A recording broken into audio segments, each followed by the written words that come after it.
दिन 2 जनवरी साल 2023। समय रात का। अचानक एक जोरदार धमाका होता है, जैसे मानो कोई परमाणु बम गिरकर फट गया हो। सोया हुआ पूरा शहर घबरा कर उठा और देखा एक डरा देने वाला मंजर।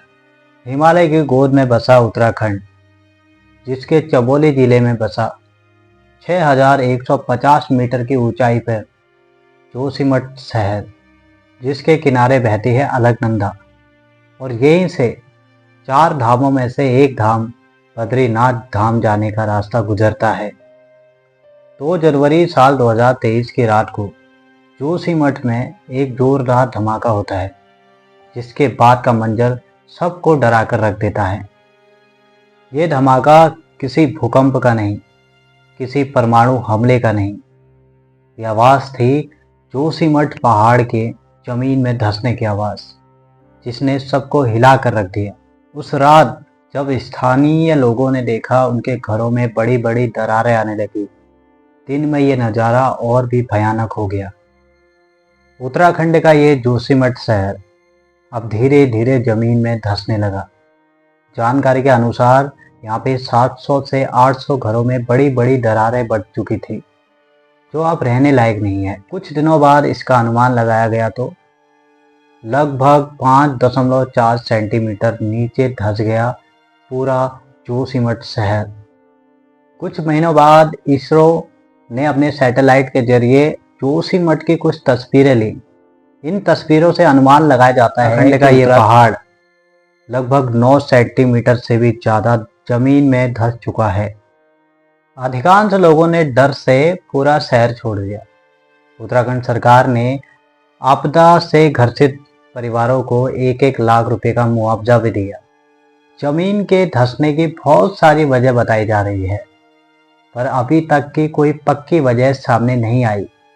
इस घटना का सबसे पहला वजह बताया जा रहा है Tapovan Vishnugarh hydro power project, जो 2006 से शुरू किया था और अभी तक ख़त्म नहीं हुआ।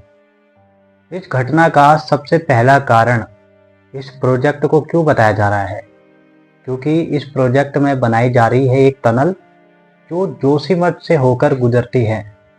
एनटीपीसी कंपनी जो इस टनल को बना रही है, उसका कहना है कि इस घटना का सबसे बड़ा कारण नहीं बता सकते, क्योंकि ये टनल जोशीमठ से 1 किलोमीटर की दूरी पे बनाई जा रही है और 1 किलोमीटर गहराई पे बनाई जा रही है।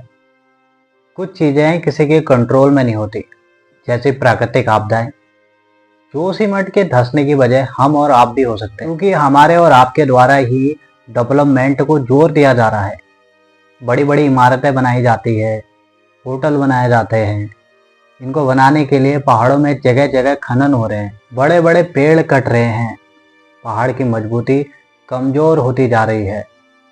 शायद ये भी एक वजह हो सकती है जोशीमठ के धंसने की। एक और सबसे बड़ा कारण हो सकता है धरती के नीचे पानी के लेवल का कम होना। वो पानी ज़मीन को अपने साथ रोक के रखता है। अगर पानी का लेवल कम हो जाए तो ज़मीन धंस के नीचे आ जाती है। आपको क्या लगता है, क्या कारण, क्या वजह रही होगी जोशीमठ के धंसने की? क्या वो टनल, क्या हम और आप, या वो पानी जिसका लेवल दिन पर दिन कम होता जा रहा है? कमेंट में अपनी राय जरूर दें। तब तक के लिए नमस्कार।